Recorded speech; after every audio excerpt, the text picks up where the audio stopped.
right here before me, please? Court on record today, January the 30th, 2012. Mr. Jones, I'm here to set your bond this morning. I don't know anything about your individual case. If you do not understand the law that you're charged under, I'll be glad to explain the law to you. You have a charge of possession of a weapon during a violent crime and also a charge of murder. You have the right to have an attorney present with you when you go into court. If you cannot afford to hire an attorney, I will be glad to screen you to see if you qualify. That will be based upon your income, and then that will be applied to federal guidelines. You have a next appearance date scheduled for March the 9th at 9 o'clock in the morning at the courthouse at 109 Park Avenue, with a second hearing date scheduled for June the 1st, 1:30 in the afternoon at the same courthouse, 109 Park Avenue.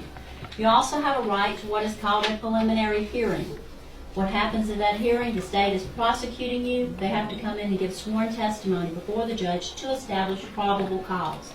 What was your intent, your knowledge, your involvement? Did you violate the laws of the state that you've been charged under?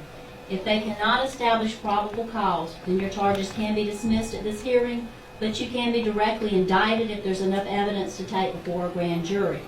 This is the form to request that hearing. You will need to turn this in to your attorney or give it to the solicitor on your next appearance date of March the 9th. If you fail to turn it in to one of the parties, then that means you have possibly waived your right to have this hearing. Do you understand the charge of possession of a weapon during a violent crime? Yeah. On that charge, if you're found guilty, it can carry a sentence of up to 5 years and/or a fine in the discretion of the court. Do you understand the charge of murder? Do you understand the law pertaining to murder? Yeah. That can carry up to life, imprisonment, or the possibility of death, according to the law. On these charges, Mr. Jones, do you wish for me to screen you for a court-appointed attorney? Do you have the income to hire an attorney on your own? Does it look like it? I don't know, sir. I don't Damn it. have any idea. I just ask that you answer my questions.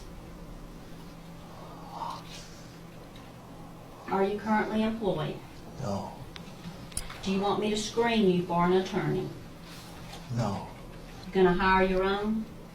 I don't need one.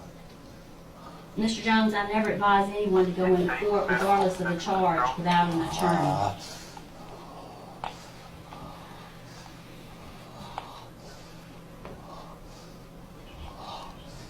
Do you want to be screened for an attorney? I don't care. Mr. Jones.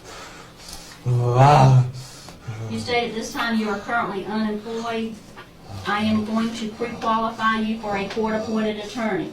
Someone from the Mr. Jones, someone from the public defender's office will come over and speak with you about your case.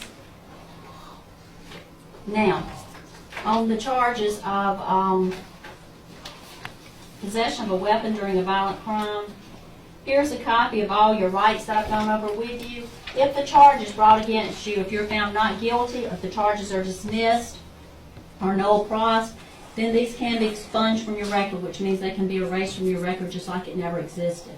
Also, if you fail to appear at any of your court hearings, additional charges can be brought against you. Is your